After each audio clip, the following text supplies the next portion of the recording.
Armed with machine guns and $70 million in American aid, Peruvian security officials are on a quest to tackle the resurgence of an all-too-familiar foe that was thriving here 20 years ago.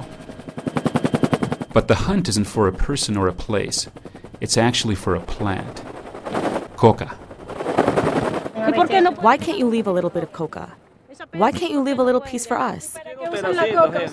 To barter for potatoes, for wheat, for beans, and other things? What do you expect us to eat? Now what are we left with? This is Simon Romero reporting from Tingo Maria, Peru, a vibrant town on the Andes' eastern slope. Coca has been cultivated in surrounding valleys for thousands of years. Some coca is still grown and sold legally as a stimulant in Peru, where it is chewed or sipped in a tea.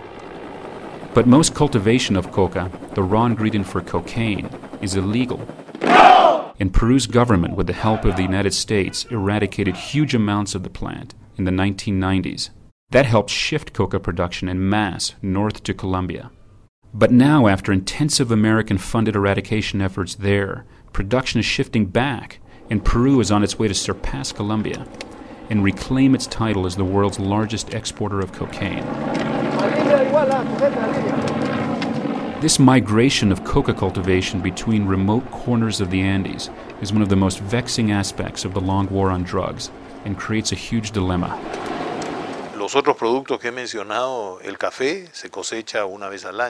Other products that they sometimes produce, like coffee or cacao, only yield once or twice a year. But coca is harvested 4 to 6 times a year, so it's like an ATM for the farmers. Much of the money comes from Mexican and Colombian drug lords eager to process Peruvian coca. Guerrillas from 2 small factions of the Shining Path are also feeding off the cocaine trade to fund their operations. The farmers are dependent on the drug traffickers who give them money up front. They force them to continue planting. The farmer is also dependent on the terrorists, who extorts them in return for security. They also are dependent on the coca associations that organize the farmers and force them to commit acts of violence. This reliance has complicated the American-funded war against drugs in Latin America. It also has created environmental concerns.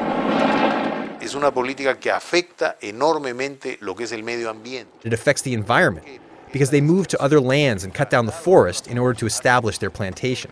There has been more deforestation due to eradication than anything else. The battle against coca here is also getting deadlier.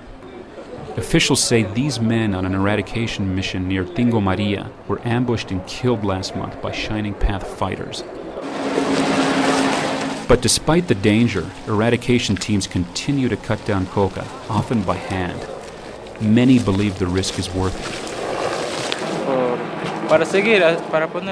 I do this job to help make Peru a good place, so that there's no more abuse, no more exploitation.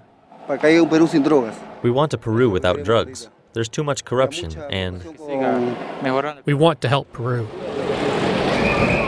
Peruvian and U.S. officials say they provide incentives to wean farmers away from coca so they can plant manioc or cacao. But many farmers say they will never stop growing coca as long as demand for cocaine, far from the remote jungles of Peru, remains robust. I'm asking you, why are you eradicating coca? Those of us who cultivate coca are not at fault. It is not our fault, but rather the fault of those who consume drugs.